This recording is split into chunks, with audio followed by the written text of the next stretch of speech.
తదుపరి అది అయిన తర్వాత షాపింగ్కు రావడం జరిగింది. ఇక్కడ షాపింగ్ అనేది విశేషంగా జరపబడుతుంది.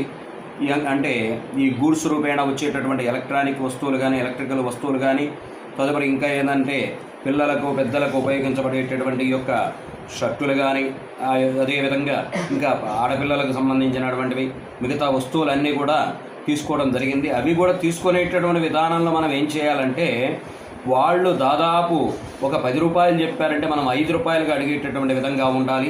ఆ విధంగా ఇక్కడ మోసపూరితంగా జరుగుతూ ఉంటుంది. మనం అడిగి జాగ్రత్తగా వస్తువు యొక్క నాణ్యతను కూడా గ్రహించి ఆ నాణ్యతను అనుసరించి చక్కగా ఈ వస్తువును తీసుకునేటటువంటి సమయంలో దానిని పరిశీలించి తీసుకోవాల్సినటువంటి విధంగా కూడా ఇక్కడ ఉంటుంది.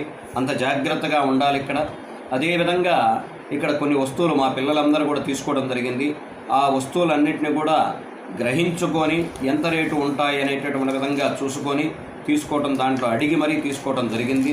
తదుపరి ఈ విహారయాత్ర పూర్తి చేసుకొని మేము ఇప్పుడు తర్వాత నెక్స్ట్ తిరుచెందూరు అనేటటువంటి ప్రాంతానికి దర్శనీయమైనటువంటి స్థలము, అందరూ కూడా చూడబడినటువంటి స్థలము, సుబ్రహ్మణ్యేశ్వర స్వామి యొక్క 6 క్షేత్రాలు ఉంటాయి తమిళనాడులో.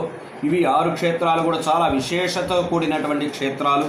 ఈ తమిళనాడులో ఉండేటటువంటి 6 క్షేత్రాలన్నింటినీ కూడా మనము ఆంధ్రప్రదేశ్లో ఉండొచ్చు, తెలంగాణలో ఉండొచ్చు, ఎక్కడ ఉన్నా కానీ ఈ దర్శనీయమైనటువంటి సుబ్రహ్మణ్యేశ్వర స్వామి క్షేత్రాలు ఎక్కడ ఉన్నాయనంటే విశేషంగా ఈ యొక్క తమిళనాడుకు వచ్చి 6 క్షేత్రాలను దర్శించడం విశేషం. కాబట్టి దాంట్లో 6 క్షేత్రాలు కూడా మీకు వివరంగా చెప్పాలంటే తిరుత్తణి, తిరుచెందూరు, పళని, అదేవిధంగా తిరుపలకుండ్రం, తర్వాత స్వామిమలై, అదేవిధంగా పడముదలై చోలై అనేటటువంటి ప్రాంతాలు విశేషమైనటువంటి ప్రాంతాలు.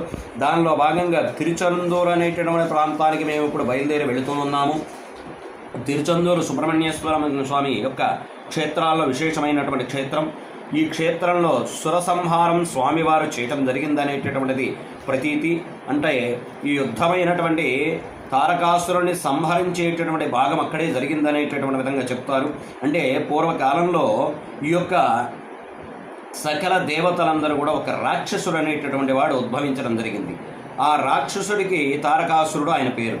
ఈ శివుడు ఏం చేశారంటే ఈ యొక్క అంటే స్వయంభూపూరితమైనటువంటి వీర్యంతో సంభవించేటటువంటి, అంటే శివుని యొక్క వీర్యంతో సంభవించేటటువంటి జన్మించేటటువంటి పుత్రుడి ద్వారా ఈ సంహారం, ఈ యొక్క తారకాసురుని సంహారం జరుగుతుంది అనేటటువంటి విధంగా వరం ఇవ్వటం జరిగింది. ఆయన వరాన్ని కోరుకునేటప్పటికి ఆ విధమైనటువంటి బోళాశంకరుడు కాబట్టి ఆయన వరం ఇవ్వటం జరిగింది.